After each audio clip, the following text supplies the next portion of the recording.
Dear friends, it gives me immense pleasure to share with you my presentation on interpretation of taxing statutes. I found in any seminar or any workshop, we professionals are fond of coming with case law this way or that way. Without going into the facts of the case, we just jump to the conclusion that there is a judgment from the Supreme Court or the High Court or the Tribunal, favoring or against the wordings or against the sayings of the speaker. I attempt in this presentation to take you through the basic principles of interpretation so that we can do interpretation of any statute on first principles rather than concluding or finding or searching for any case law in support thereof. We should first interpret the law as it is based on first principles, and thereafter we should try to find it out what the courts have said thereon.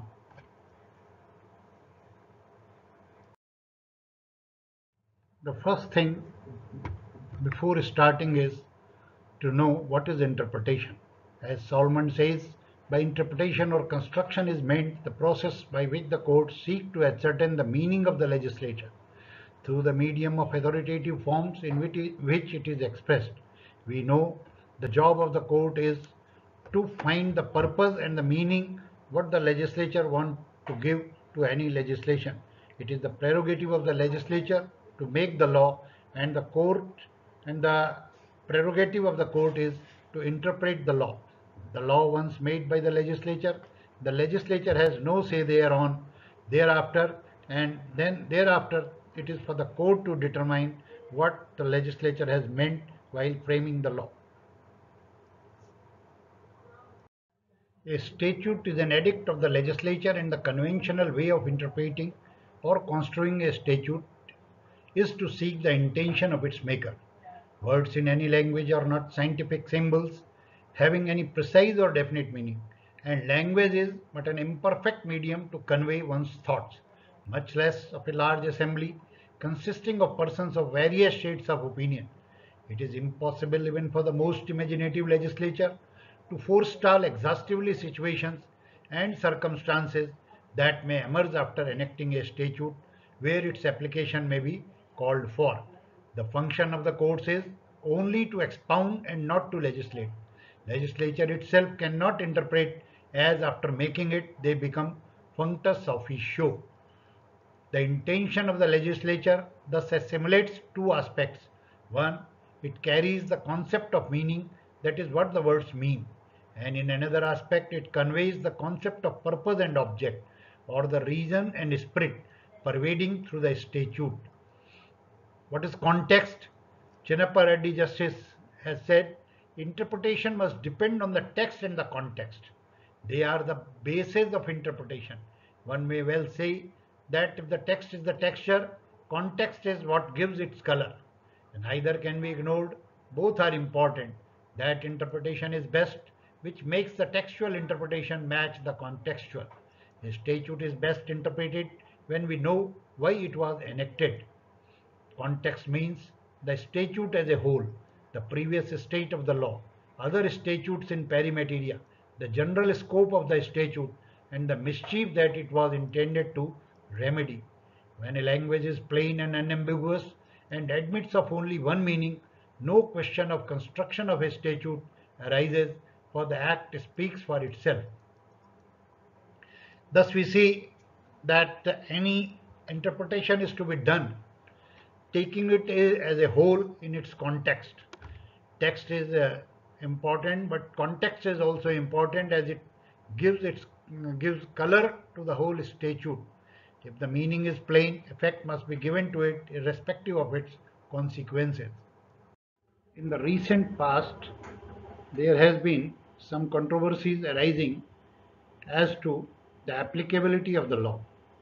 Particularly in this Finance Act 271 AAD has been inserted, and a controversy is going on whether this section will be effective for assessment year 2021 or will be for false entries made on or after 1st April 20. So it is necessary for us to understand how any insertion or how any amendment to the Income Tax Act should be looked into.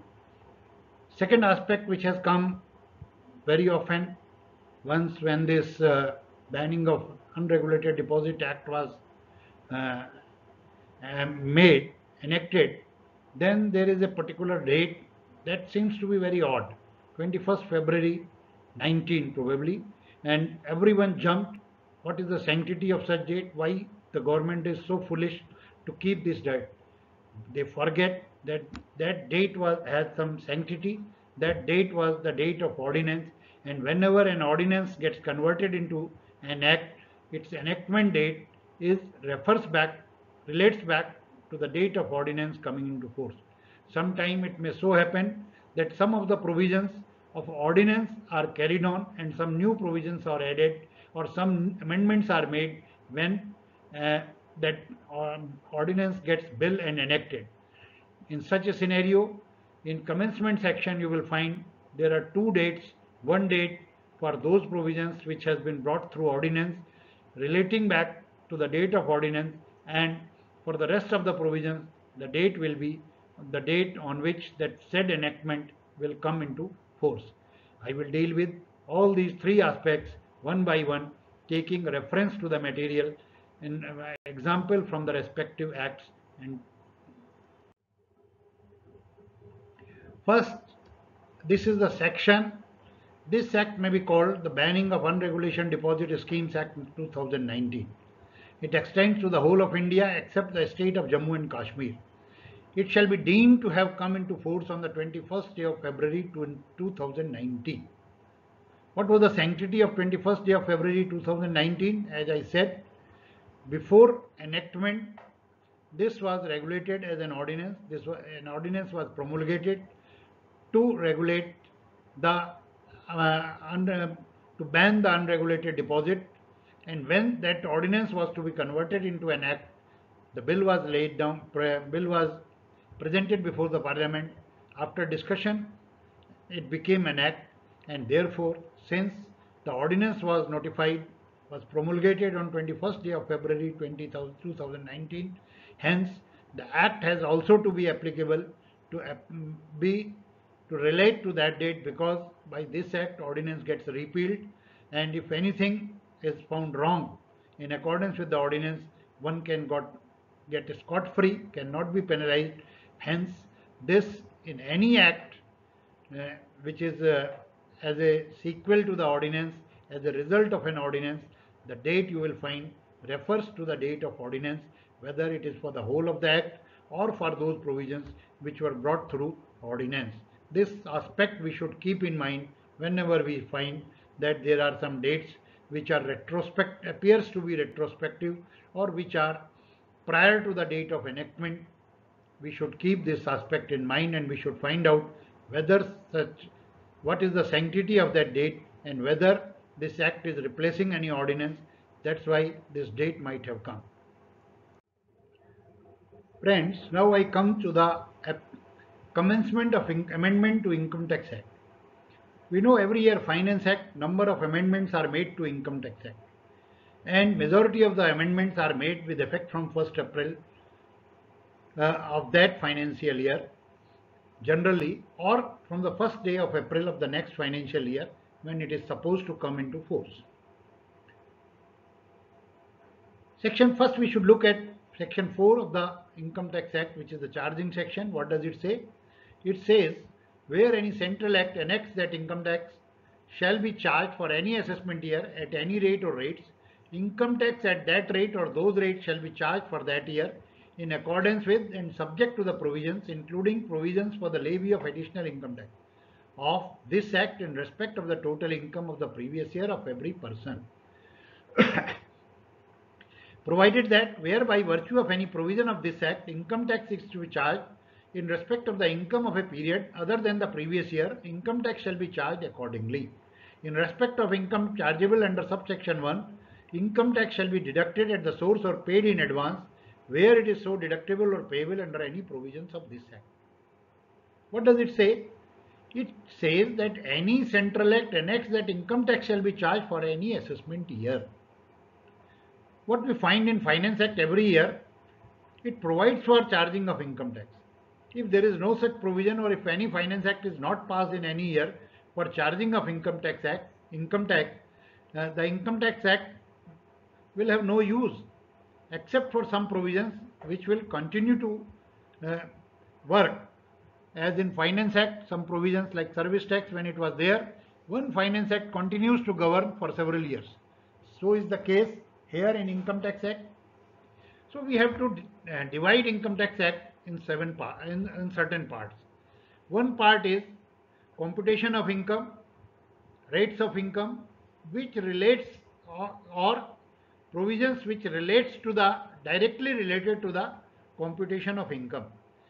In those respects, we can say that the Income Tax Act is applicable as to vis-a-vis assessment year, and date is not of much importance. Courts have also held that the law as prevailing on the first day of the assessment year will be applicable. That is only in the context of computation of income for any assessment year and not for any other purpose.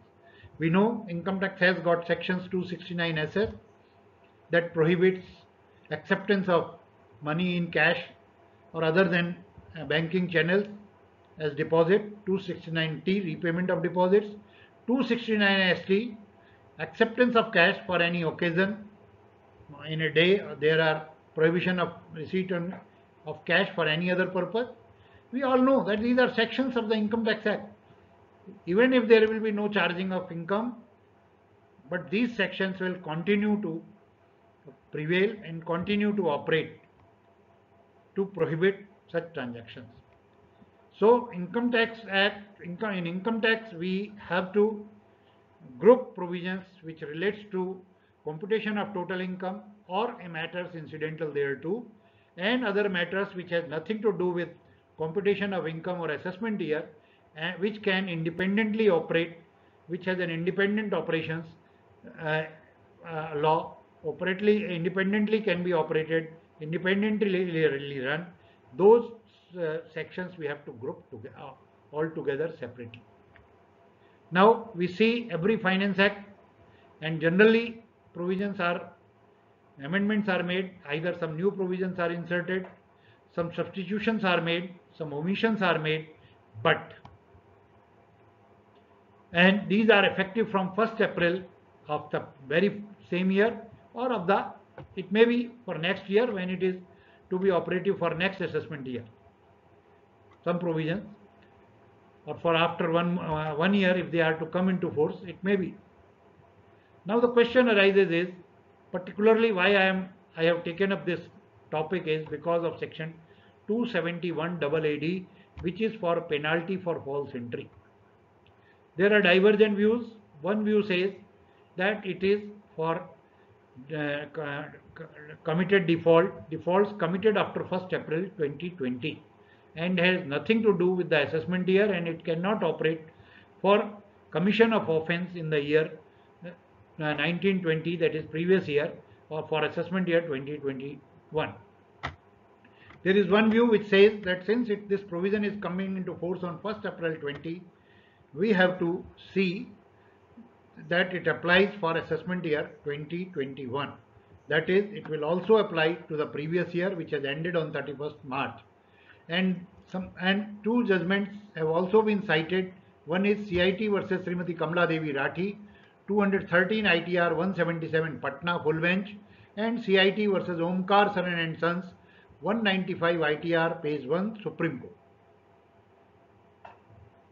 I am sorry that these judgments are not in favor that all provisions or the provisions like 271 AD will also apply to the ratio decidendi of those decisions may be applied here to say that 271 AD will be applicable to assessment year 2021.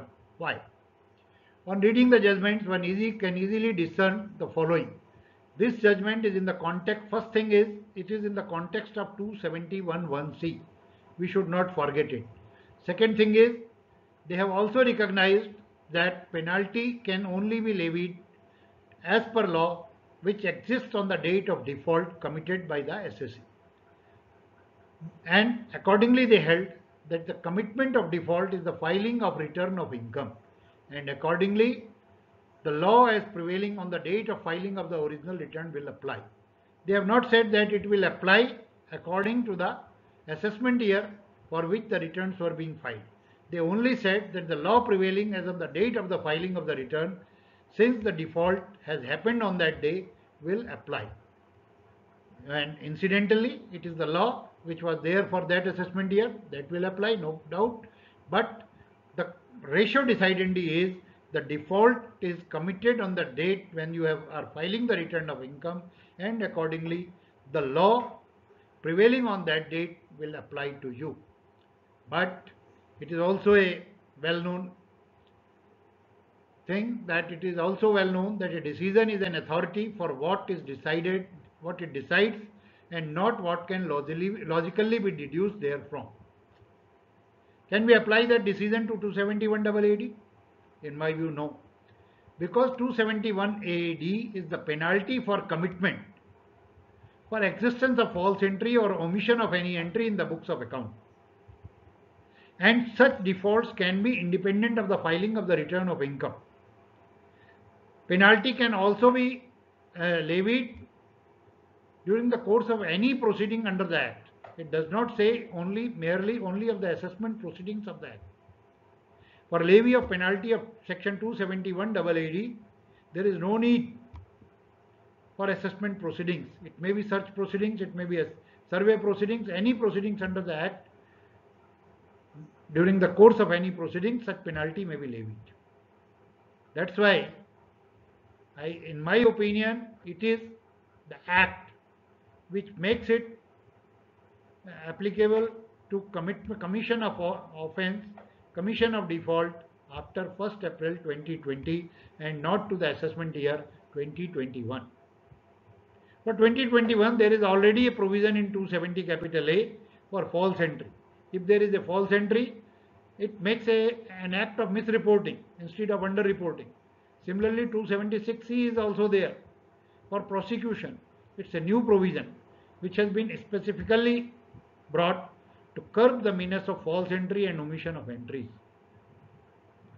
Secondly, the memorandum which is explaining the provisions of this law also does not say that it applies to the assessment year. Wherever the provisions are applicable for assessment year, memorandum clearly explains that it applies to the assessment year and not to a date alone. Further, if we see the history, 269 capital S capital T red bit 271 D A, when it was brought from 1st April, then also it was not said that it will apply to assessment year, because there also the default is acceptance of cash. Similarly, section 270 capital A, since it was applying and it has a relationship with the computation of income for underreporting and misreporting, it was brought on statute 1 year from the next assessment year, from the next 1st April. It was brought from in the Finance Act 2016, but it was made applicable from 1st April 2017 because it was to apply to the assessment year 2017-18, as it was having a relationship with the computation of income. So while interpreting when any amendment to the Income Tax Act will come into force, we must keep in mind that whether it is that amendment is affecting any computation of income or it has relationship with any assessment year, then it will be, if it is from 1st of April, or then it will be the law as exists from 1st of April, and if it is amendment is from 1st of April, it will apply to the assessment year beginning from 1st April, or if it is if that default or if that action for which amendment is being made has no effect, has no relationship with any assessment year or computation of income, it will be the date which will the date of commencement for that act or for that default or for that operation of that provision from that date.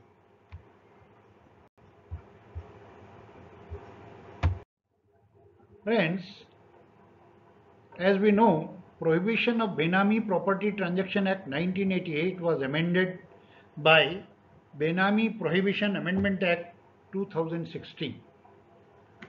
In amending the old act, which was called as the Benami Transactions Prohibition Act 1988, the whole texture of the old act was changed. Earlier there were 9 sections, now there are 72 sections. When there was such a vast change, one is now we are not able to distinguish, or we are not able to so as to say that it's an amendment, not a new act. So there are some divergent views being expressed by seniors, learned speakers and authors in one of the publication also. That view has been taken, which in my view is not correct. I will deal with this. That's why I included this, my observation, in this commencement section of this interpretation. Actually, there was an old act which came in 1988 that was having only 9 sections. 63 sections were added by this Amendment Act of 2016, making it 72. The old section, which was commencement section, section 1(3), which also exists in the new act, in the current after Amendment Act, because it has to be. When some amendments are made, the original commencement section continues as it is. There is no need for any amendment to that commencement section. What does it say? It says the provisions of section 3, 5 and 8 shall come into force at once, and the remaining provisions of the act shall be deemed to have come into force on the 19th day of May 1988. Here it is creating a lot of problem of interpretation at some level. Why? We see the analysis of amendments made by the amending act. Section 9 of the amending act has inserted new sections 7 to 55. Section 10 has substituted old sections 7 and 8 with new sections 56 to 71, and section 11 has renumbered the old section 9. The whole texture of the old act is changed. So the author are taking the view, as it says, that all sections other than 3, 5 and 8 shall be deemed to have come into force from 19th day of 1988. They are taking the view that all those sections other than 3, 5 and 8 will be effective, will be deemed to have come into force from 19th day of 1988. Surprising. How it can be? Because there are chapters which provides for establishment of authorities, which provides for whole machinery provisions for issue of notice, etc. Can we say that if this has come in effect from 1988, can this be said? My understanding of law is commencement section becomes ineffective, or I could not get the proper term. As for officer, we say that they become functus officio after performance of their duties as regards those acts. Similarly, in my view, commencement section, the role of commencement section comes to an end when the act has commenced. Thereafter, whatever amendments are brought, we have to see the commencement section of that particular amending act. Those amendments will be effective, whether prospective or retrospective, as per the amending act. This is the law.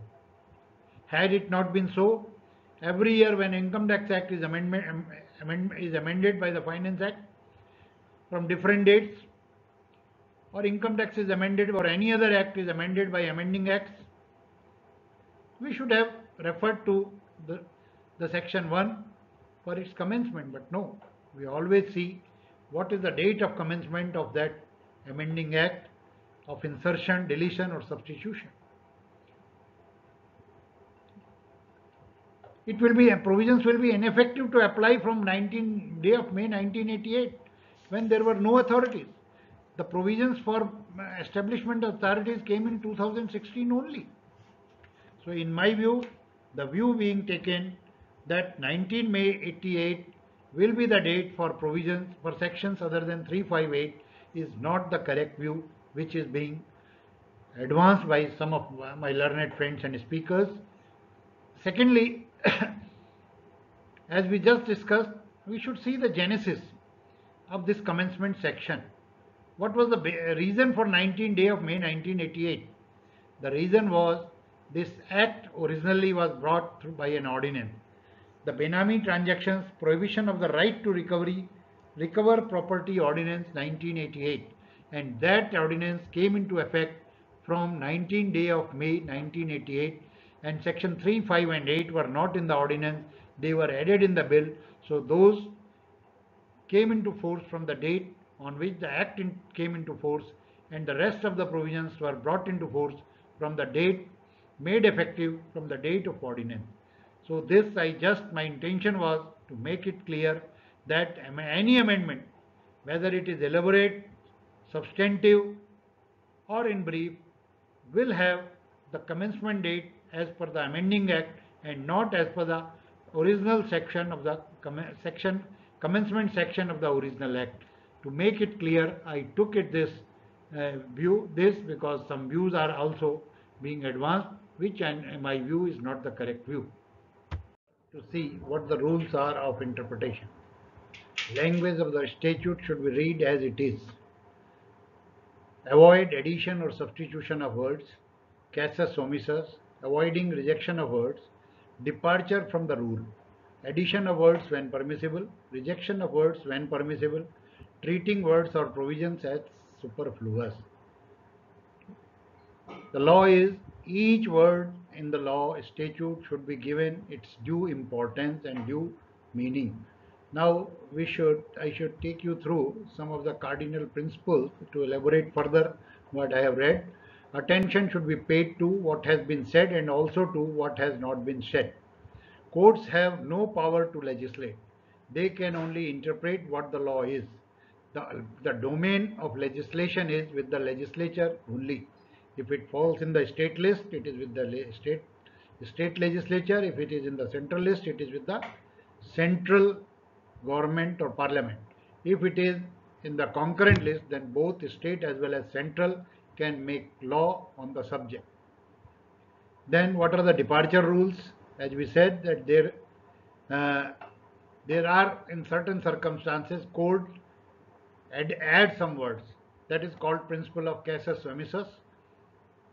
Casus omissus, where the alternative lies between either supplying by implication of words which appear to have been accidentally omitted or adopting a construction which deprives certain existing words of all meaning.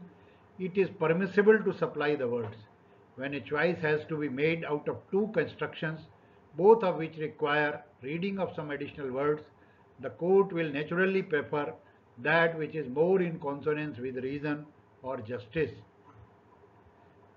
When it can be reject the words, at times the intention of the legislature is clear, but the unskillfulness of the draftsman in introducing certain words in the statute results in apparent ineffectiveness of the language. Since courts strongly lean against reducing a statute to a futility, it is permissible in such cases to reject the surplus words to make the statute effective and workable. Superfluous. The legislature sometimes uses superfluous words or provision or even tautologic expressions because of ignorance of law or as a matter of abundant caution. However, insertion of any superfluous provisions always gives rise to difficulty of construction, as courts start with a presumption that every portion of a statute has some purpose and its presence was necessary to effectuate that purpose. So first, the courts will give due credence, due importance to each and every word.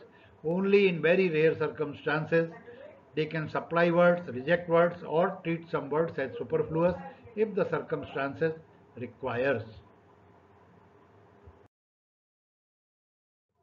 Next rule is rule of literal construction. What are its components?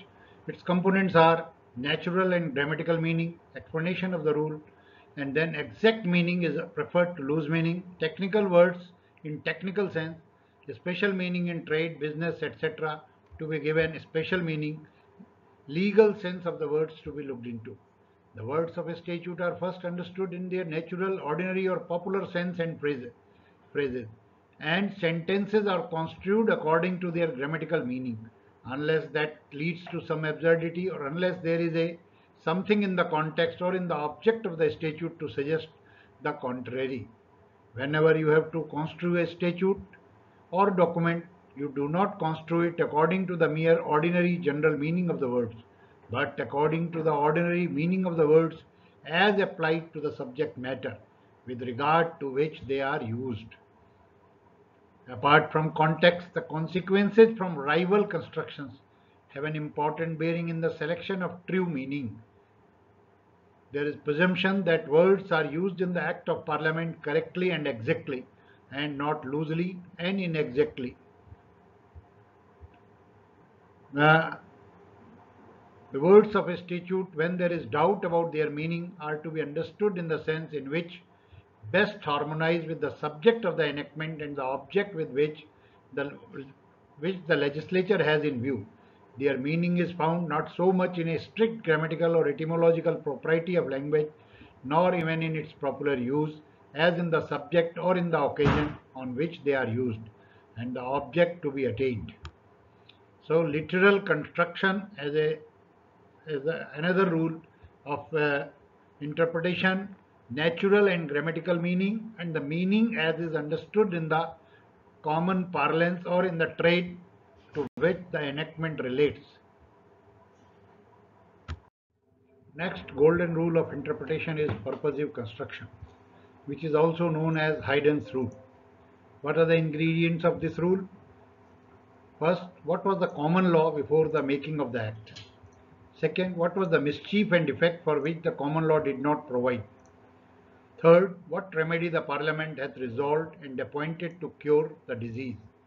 The true reason of the remedy. These four basically are the points which needs to be looked into for applying this Haydn's rule. Many times when we are not able to understand or to interpret for what purpose, whether the amendment or whether the act is providing for the purpose for which it has been made, this rules can be applied and it comes very handy. Where alternative constructions are equally open, that alternative is to be chosen which will be consistent with the smooth working of the system which the statute purports to be regulating, and that alternative is to be rejected which will introduce uncertainty,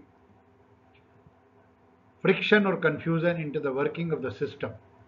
This is basically the grudge, the requirement of this law. By this, applying this principle and doing purposive construction, we can come to the true import of the act, of the provisions of the law. Many times we forget the purposive construction and just stick to the literal construction and do not come to the correct interpretation of the provisions of law.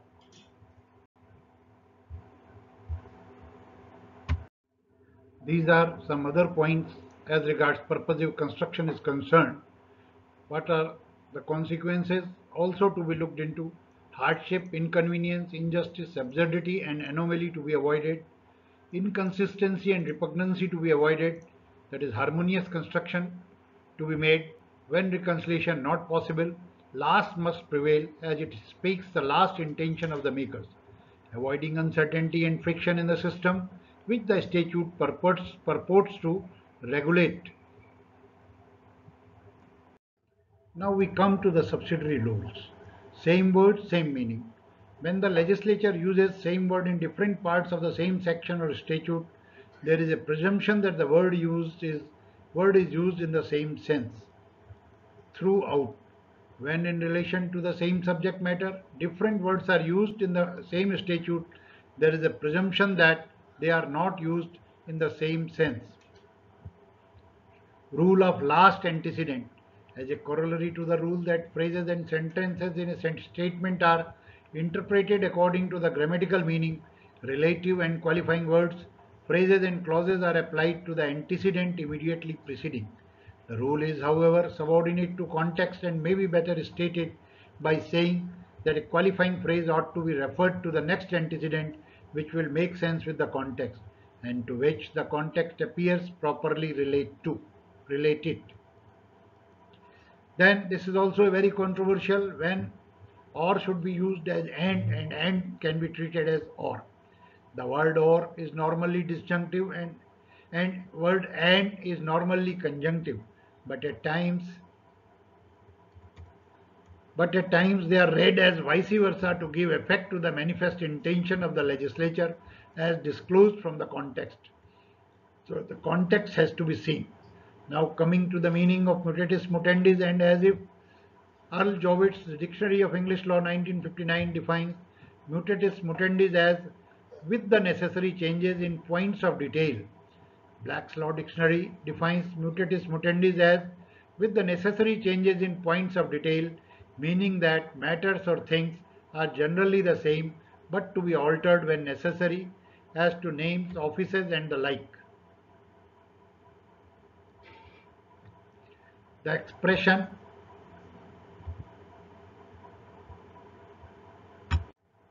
expression as if is used to make one applicable in respect of the other. The words as if create a legal fiction. Actus curiae neminem grevebit. This maxim says as an act of the court should not prejudice anyone, and the maxim actus curiae neminem grevebit is squarely applicable. It is the duty of the court to see that the process of the court is not abused, and if the court's process has been abused by making a statement and the same court is made aware of it, especially a writ court, it can always recall its own order, for the concession which forms the base is erroneous. Approbate and reprobate. A party cannot be permitted to blow hot, blow cold, fast and loose, or approbate and reprobate, where one knowingly accepts the benefits of a contract or conveyance or of an order. He is stopped from denying the validity of or the binding effect of such contract or conveyance or order upon himself. Discretion we find in taxation laws mainly. Many times the authorities are given discretion by use of the word may, but those discretion should be exercised judiciously as a judicial authority well versed in law. In Halsbury's Law of England, it has been observed a statutory discretion is not, however, necessarily or indeed usually absolute. It may be qualified by express and implied legal duties to comply with substantive and procedural requirements before a decision is taken, whether to act and how to act. Moreover, there may be a discretion whether to exercise a power, but no discretion as to the mode of its exercise, or a duty to act when certain conditions are present, but a discretion how to act. Discretion may thus be coupled with duties.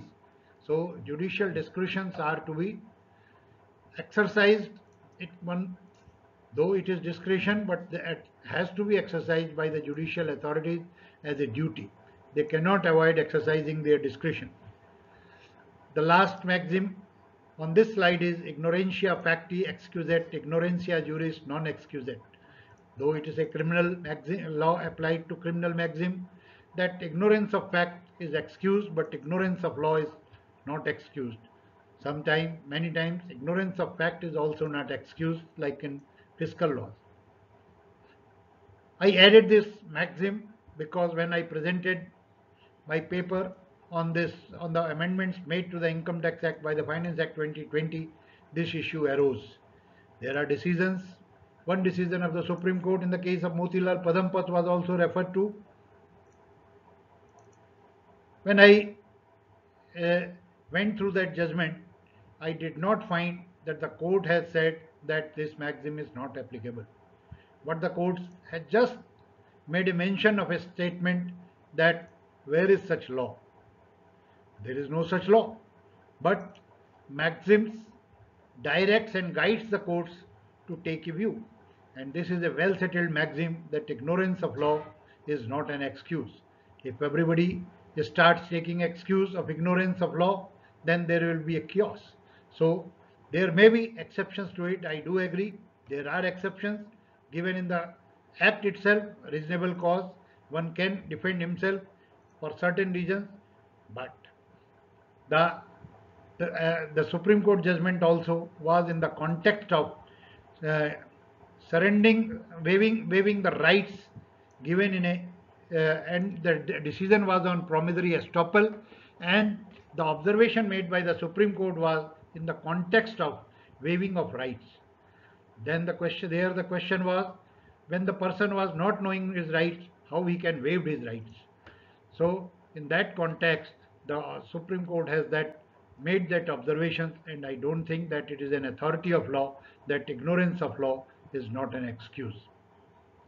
In later decisions, the courts have watered down this maxim to some extent by saying that in the present era, present regime, when the laws are so complex, one is not supposed to know each and every law. We also know that sometimes lower courts takes one view on the same law and the higher courts takes another view, and sometimes when it reaches to the Supreme Court reverses the whole decision. Very recently, one decision we are aware of in income tax, the Supreme Court upheld the decision order of the income tax officer, though in between the lower authorities have reversed the decision of income tax officer. So in such a complex scenario, sometime one can get excused because of ignorance of law, but the premise is ignorance of law is not an excuse, but the details of it, because of complexity of the law, one can say that the law was such, the law is such, or the law applies to me in these circumstances. One can take excuse, one can get this maxim diluted, but straightly it's to say that ignorance of law is an excuse will be a wrong statement in my view.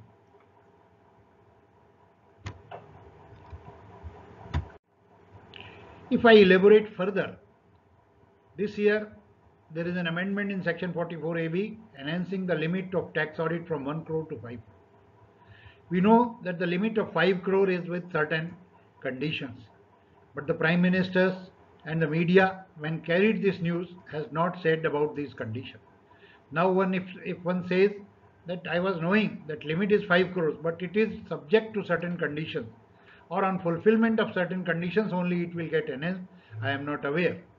Or another limb of this is that what will constitute the receipt to determine this quantum of 5 crores or percentage of 5% of this receipt. I don't know. That can be an excuse because a common man is not supposed to know the intricacies of the law, but certainly he is supposed to know what the law is. Proceeding further, how the general words to be constitute. The normal rule is that general words in a statute must receive a general construction unless there is something in the act itself, such as the subject matter with which the act is dealing or the context in which the said words are used, to show the intention of the legislature that they must be given a restrictive meaning. Nociter est sois. The meaning of a word is to be judged by the company it keeps. Mineral oil and minerals and ores. Applying the nociter est sois will take color from the mineral oil and ores, and so will apply to all minerals extracted from earth. Vanya Silk Milk case of the Supreme Court, extinguishment of any rights would take color from other words which implies the existence of assets and transferring. So this is the rule. Nociter est sois, a word takes its color from the company it keeps, and accordingly we should interpret the general words when we need to do. This is also a very, very important rule of adjustum generis we must have heard of the same kind and nature. This rule gets application when there is a series of specific items and which is followed by some general word or general term. The statute contains an enumeration of specific words. The members of the enumeration constitute a class. The class is not exhausted by the enumeration. A general term follows the enumeration. There is no clearly manifested intention that general terms is to be given a broader meaning than the doctrine require. So this rule provides that where the words of specific meanings are followed by general words, the general words will be construed as being limited to persons or things of the same general kind or class as those enumerated by the specific words. Examples: advertisement, publicity and sales promotion. Sales promotion will take color from advertisement and publicity. It can have no other meaning. Under electricity machinery are switch gears and instruments, transformers and other stationary plants, and it will not take within its ambit rotating parts, because switch gear, instrument, transformer and other stationary plants it is only referring to. Then there is a doctrine, words of rank. The statutes which deal with persons or things of inferior rank are not extended to those of superior degree by introduction of general words, and the general words following particular words will not cover anything of a class superior to those to which the particular words relate. For example, copper, brass and tin and all other metals not enumerated did not cover silver or gold, because they are the superior quality, superior material than copper, brass and tin. So words of rank, the general term will also not take within its ambit the superior things which cannot be covered in the general terms. Then redendo singula singulis. This is also one of the doctrine or phrase we can say and use of interpretation. This house sounding phrase only means that words should be read distributively, the sense produced by using the English word respectively whenever necessary or as applicable. For example, for money or other good consideration paid or given, the consequence paid is referred to the money and given refers to the other good consideration. Paid is referred to antecedent money and the consequent given to antecedent consideration. Non-obstante clause. There is a misunderstanding amongst many of us that when this word is used, notwithstanding anything contained in this act or in some particular provisions in the act or in some particular act, it will override each and everything, and this will be a overriding provision of all other law provisions in law. But it is not so. What does it say? A clause beginning with notwithstanding anything contained in this act or in some particular provision in the act or in some particular act or in any law for the time being in force is something appended to a section in the beginning with a view to give the enacting part of the section in case of conflict. These words are very important. In case of conflict, an overriding effect over the provision of act or act mentioned in the non-obstante clause. In a case Patanjali Sastri CJ held, it should first be ascertained what the enacting part of the section provides on a fair construction of the words used according to their natural and ordinary meaning, and the non-obstante clause is to be understood as operating to set aside as no longer valid anything contained in relevant existing law which is inconsistent with the new enactment. There may be some cases where there are in two sections or at two places non-obstante clause may be appearing, and then the problem arises which one should prevail in case of conflict. In case of two non-obstante clause operating in the same field, number one, on consideration of purpose and policy underlying the enactments and the language employed therein. Second, later enactment prevails over the earlier one. Third, the special one will prevail over the general one, even if general is in later in time. These three principles will apply. One is the special one will prevail over the general one. Later enactment will prevail over the earlier one. And the first is purpose and policy is to be looked into. If both is not the case, we find in section 273b, it is also starts with notwithstanding. Number of sections there also we can study and we see, because basically it's a reasonable clause. It overrides the provision of penalty provision in a manner that if person gives a reasonable cause for failure given in those sections, penalty will not be levied. So this overrides only those sections where there may be one can give the reasonable cause, there may be reasonable cause for the failure, 273B, and number of other provisions. For paucity of time, I am not taking much of your time, not discussing, but only principle which I want to reiterate here or to emphasize is that non-obstante clause, or that is notwithstanding anything contained, does not mean that it overrides all other laws or all other provisions.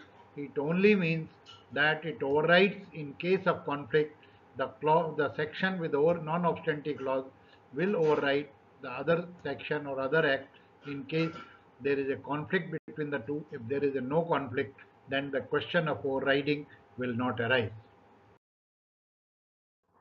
These are also two principles, stare decisis and subjective. Stare decisis means to follow a law which has been operating for a long. The interpretation given by several high courts without dissent and uniformly followed should be followed, should not be broken, because otherwise there will be a chaos. This is the principle of stare decisis. And then subject to, yielding place to another provision or provision to which it is made subject to. In the present Finance Act also, in section probably 115 AB, that provides for optional tax in the case of individuals and HUF, says subject to the provisions of this chapter. It means capital gains also fall in this chapter. So for capital gain there will be a special rate as provided in 112, but the remaining total income will, for the optional tax provisions, will be applicable to the remaining in total income only.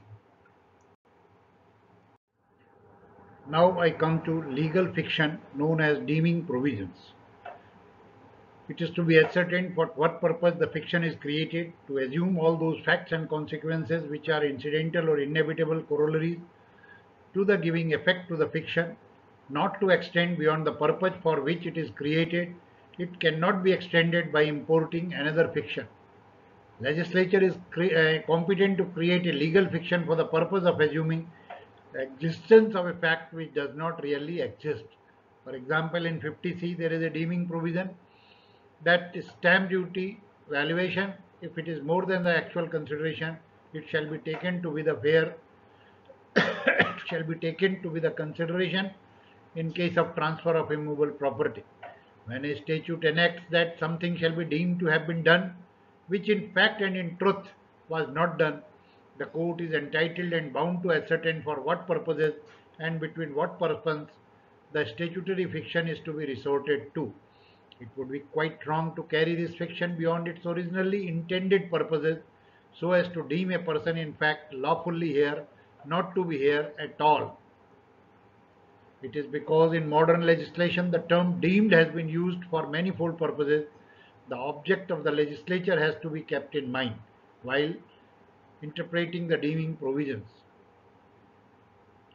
Now coming to mandatory or directory provision, though I have dealt with earlier also, but it all depends on the intent of the legislature and not upon the language in which the intent is claused. Whether the provisions are mandatory or directory in nature, that all will depend on the intent of the legislature, though the words may have been used.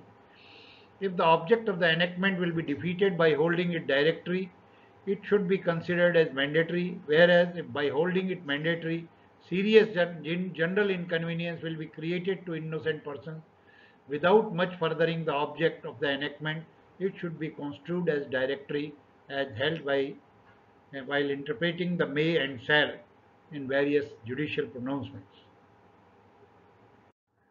Now I come to two main items, proviso and explanation of any enactment, uh, and how to deal with them and what are their roles. First, proviso, qualifying or accepting certain provisions from the main enactment. It may change the very concept of the intendment of the enactment by insisting on certain mandatory condition to be fulfilled in order to make the enactment workable. It may be so embedded in the act itself as to become an integral part of the enactment and thus acquire the tenor and color of the substantive enactment itself. It may be used merely to act as an optional adding to the enactment with the sole object of expanding the real intendment of the statutory provision. Except as to cases dealt with by it, a proviso has no repercussions on the interpretation of the enacting portion of the section so as to exclude something by implication which is embraced by clear words in the enactment. So when on a fair construction, the principal provision is clear, a proviso cannot expand or limit it. It leaves the generality of the substantive enactment in the subsection unqualified except insofar as concerns the particular subject to which the proviso relates. Indeed, in some cases, a proviso may be an exception to the main provision, though it cannot be inconsistent with what is expressed therein, and if it is, it would be ultra vires the main provision and liable to be struck down. As we understand that proviso sometimes carve out something from the main provision and applies some additional requirement, additional conditions, or deal with those carve out items in a separate manner with those carve out items uh, differently as provided in the main enactment. And now coming to the explanation. Explanation is generally for clearing up ambiguity, to add to or widen the scope of main section. If clarificatory in nature, must be read in the main provision with effect from the time the main provision came into force.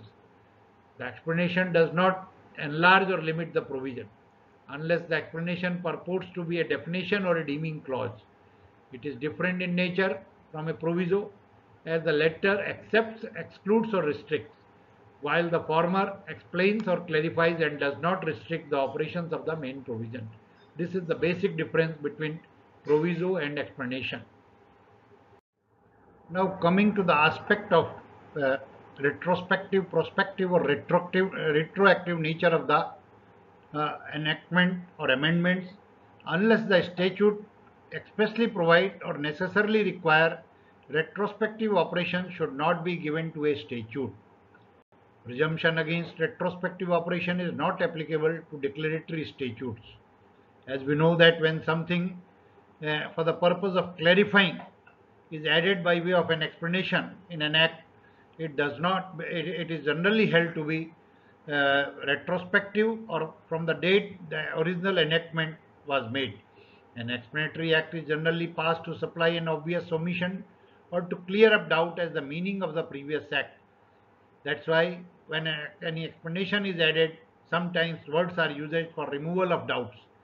If a statute is curative or merely declaratory of the previous law, retrospective operation is generally intended. It is called retroactive. A brief. Further, there may be some acts which are continuous in nature. When some law is applied to those, it cannot be said that it is retrospective in nature. For example, in the Benami Act, there are 3-4 ingredients for holding the property to be Benami, and one such ingredient is holding of the Benami property. And when the Benami law has been brought in, and you are holding a property which falls within the definition of Benami property, though you might be holding that property prior to 1st November 2016, yet since it is a continuous act and it has been enacted from 1st November 2016 as an illegal act to hold any Benami property, the government is within its right. Such enactment cannot be said to be retrospective. Coming to the last item on this slide, making amendment in Income Tax Act effective next 1st April during the 1st April financial year, retrospective or prospective. As I discussed on my slide for commencement of amendments, I just put this item because when during the period of demonetization, an ordinance was brought to revise the rates in Income Tax Act for items in 69A, that unexplained cash credit, unexplained expenditure, unexplained investments, unexplained money, etc. There was a very hue and cry how this can be, it is a retrospective amendment. Then I said that it is not a retrospective amendment because amendment was effective from 1st April next year. An Income Tax Act operates to tax income of the assessment year which begins from 1st April of the next year. Though its base is previous year, but its applicability is to the income of assessment year which begins from 1st April of the next year. So it cannot be said to be retrospective amendment when any amendment is brought from 1st April of the next year, though it is affecting the income of the previous year which is prior to 1st April or which is running or most of the period might have already lapsed, gone by. So this is a basic thing which I want to put out here, that it is not a retrospective amendment even if it is brought in during the financial year, maybe affecting the income as a previous year, accruing as a previous year, but since chargeability of income is based on assessment year which will begin with 1st April from next year, it cannot be said to be retrospective amendment. Because of this reason only, in Finance Act there are two parts of rates, one is for assessment year, one is for financial year, and in Income Tax Act chargeability is on assessment year, so it is always a prospective amendment.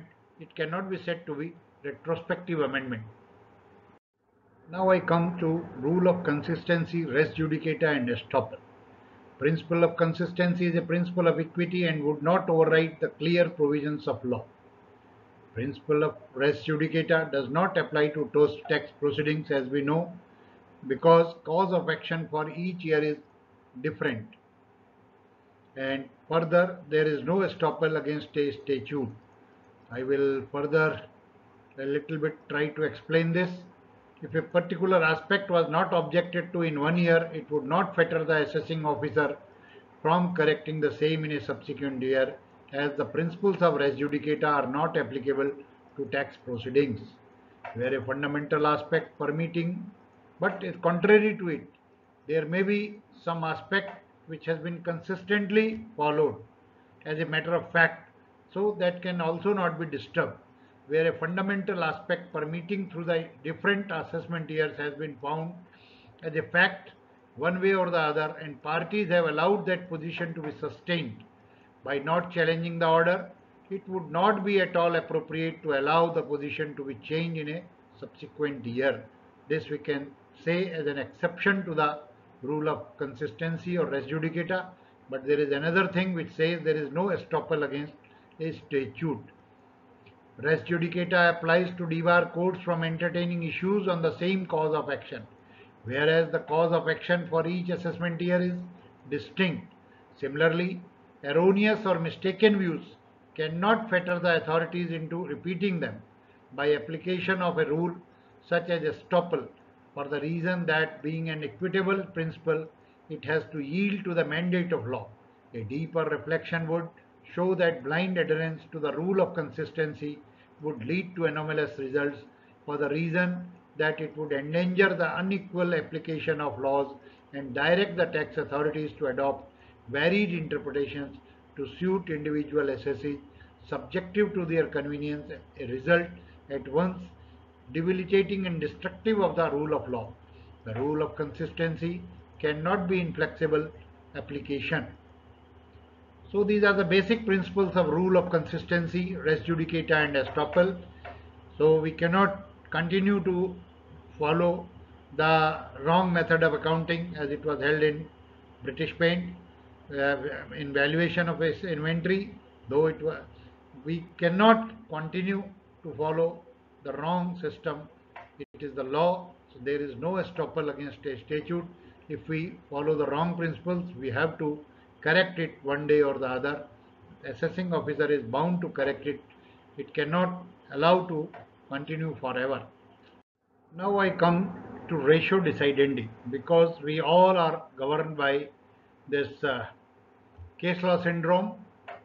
So I have discussed some of them in my beginning regarding when we were discussing commencement of act, commencement of amendments, as well as the ignorance of law is whether it is an excuse or not, but not taking much of time. I'll just go through what is ratio decidendi. Ratio decidendi is the decision based on facts. So first we will have to see whether our facts are similar to those on which decisions have been given. Decision on an interpretation of one state, the first condition for ratio decidendi is those if we are trying to apply the decision given in some other act, we have to see whether they are parameteria the same. Decision on an interpretation of one statute can be followed while interpreting another, provided both the statutes are parameteria and they deal with identical scheme. Second aspect, reliance on decision without discussing how the factual situation fits in with the fact situation, decision on which reliance is placed. That is most important thing. As we discussed Motilal Padampat, their ignorance was as to his rights which he was waiving. And the question was raised in that context that we cannot lose sight of. Then judicial utterances are made in the setting of the facts of a particular case. The slight difference, slight change in the setting can make a lot of difference which we cannot forget, but I'm sorry to say that we are so much obsessed with case laws, even we do not read the full judgment based on only head notes or catchwords. Only we come to the conclusion that this is the decision and we search for the decision. Though wherever I got an opportunity, I have quoted one paragraph from the book Before Memory Fades, an autobiography of Fali S. Nariman, and I will like to conclude, before I conclude my presentation, I will read few lines from his book, which is very good book, and I will certainly request my young friends to go through it before. And there is a one whole chapter in this that is a sane advice he gives, and I will request to go through it.